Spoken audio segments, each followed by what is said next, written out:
Bonjour mes chers téléspectateurs de la chaîne de vidéos sur YouTube des Ahmed Benfissa. C'est une chaîne de vidéos qui se destine à retracer l'histoire de la révolution tunisienne. Comme je vous ai promis un jour, tous les documents qui ont été transmis aux différents médias, et même s'ils n'ont pas été diffusés, je vais donc les diffuser maintenant, aujourd'hui le 29 août 2011. Donc je vais vous lire un article que j'ai écrit le 17 février 2011 qui vous confortera sur mes prétentions et mes déclarations d'avoir contribué non pas au déclenchement de la révolution, mais de l'avoir préparé par mes lettres, par mes écrits, soit à Amnesty International, soit à l'ONU, au siège à New York, soit par des emails au journal Le Monde.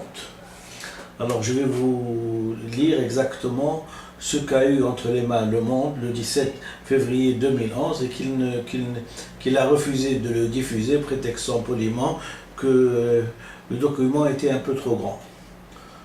C'était une façon de voir les choses quand on voit des gens en train de s'entretuer, de faire la révolution, qu'il y ait des manifestations partout. Et ça importe tellement au public de savoir comment ça s'est passé.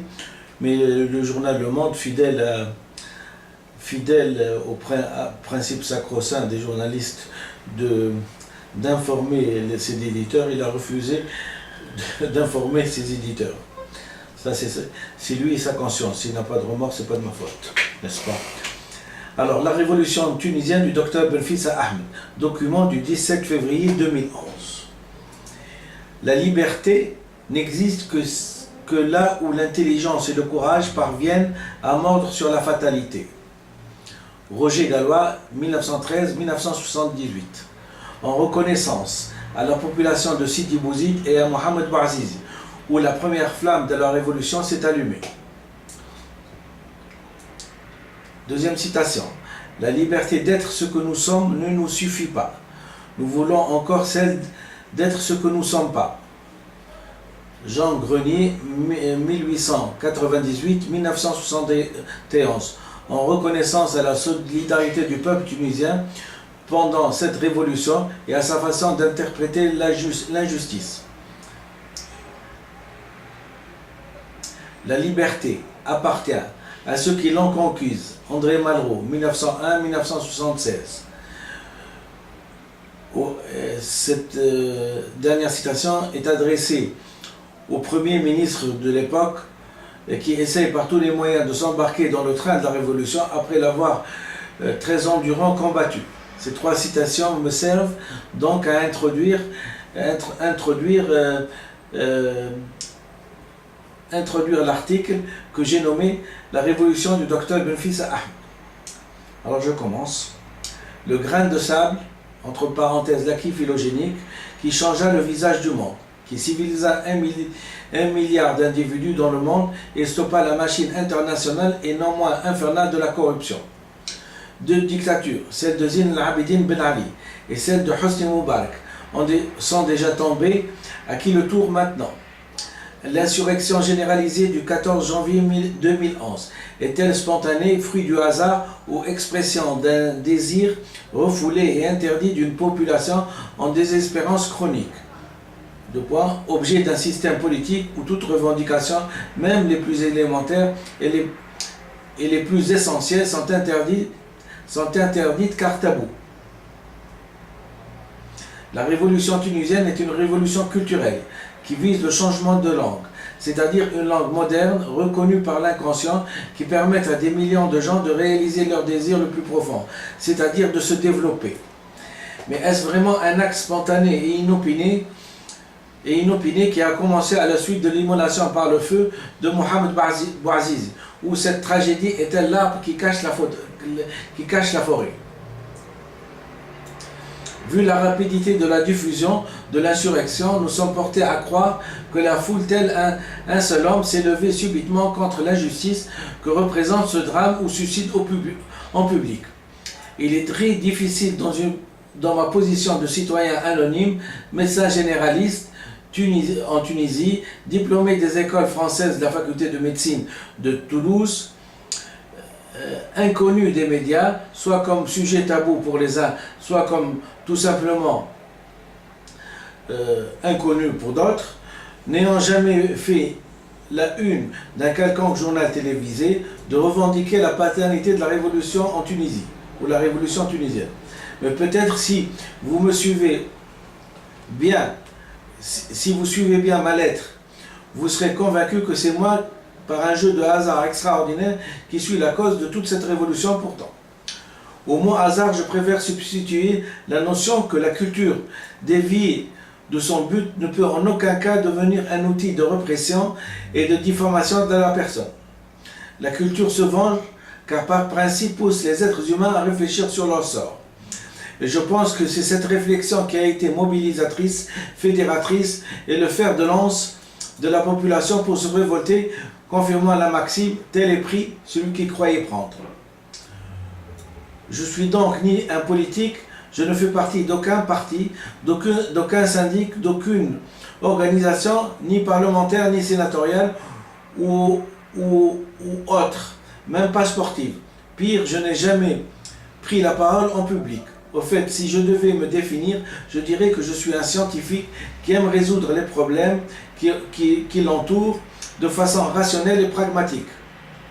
Je suis donc un passionné de vérité scientifique. J'aime bien les conclusions qui ne prêtent pas à discussion et c'est dans ces recherches ou équilibrations mentales que j'ai trouvé un sujet à mon goût et peut-être à mon orgueil démesuré. Pourquoi le monde entier écrit de gauche à droite alors que les Arabes écrivent de droite à gauche? Il s'agissait de répondre scientifiquement et de ne pas se contenter d'une réponse vague, vaporeuse ou d'un pis-aller, par exemple me dire que dans l'Occident c'est comme ça et dans l'Orient c'est autrement. J'ai choisi pour m'aider à cette réponse un célèbre monsieur mondialement connu, le père de la psychanalyse, monsieur Sigmund Freud.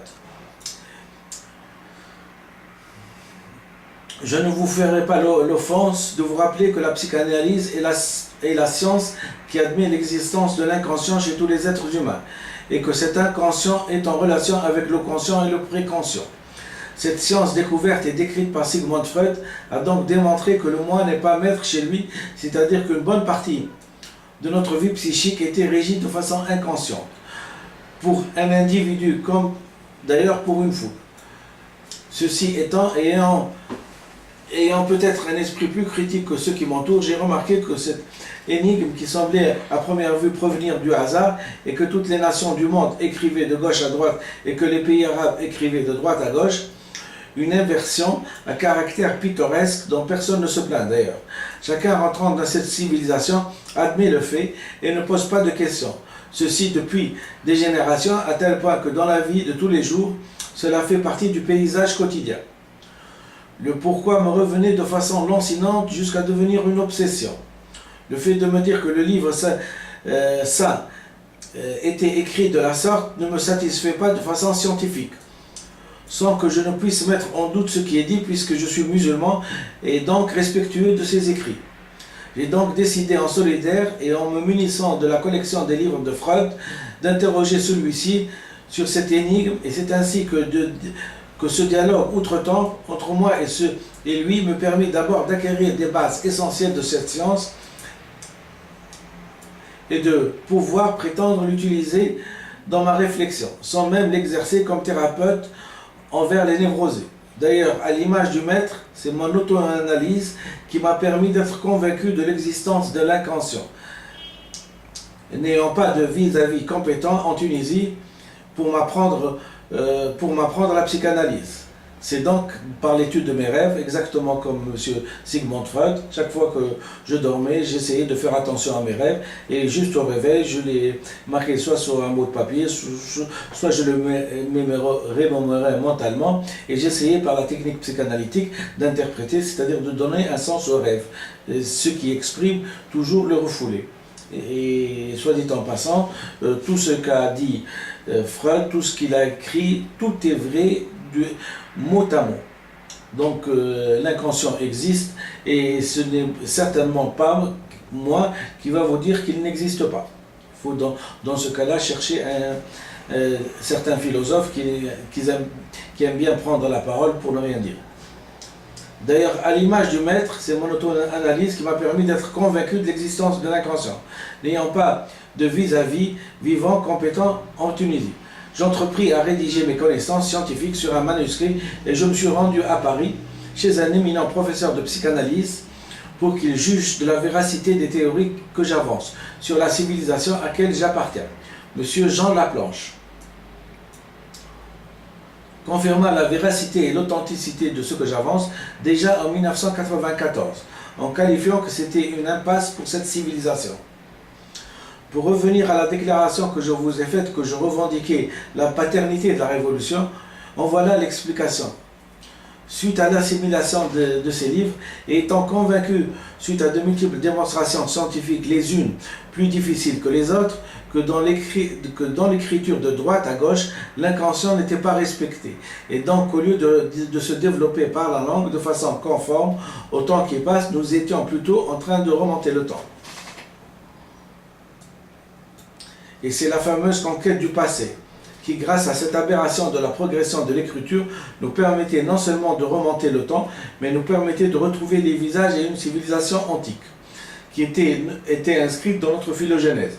Et ainsi, grâce à cette écriture, on pouvait voir réapparaître les guerres de religion, réapparaître l'extrémisme, le fanatisme, tout ce qui a été conquis et dépassé réapparaissait comme par enchantement le foulard, la burqa, la nekba, puis la polygamie. On pouvait non seulement stagner dans le temps, mais on pouvait être bénéficiaire de bonus, c'est-à-dire en même temps être dans le présent et dans l'Antiquité. Voilà ce que je considère pour ma part comme un crime contre l'humanité, et d'ailleurs la thèse de ma candidature au prix Nobel de la paix 2010 est sans équivoque. Pour crime contre l'humanité, non pas un crime authentique, mais un crime dans le sens culturel du terme. Voilà l'origine de tous les déboires que la civilisation arabo-musulmane subit pour son inadvertance et son mépris à tout ce qui est scientifique.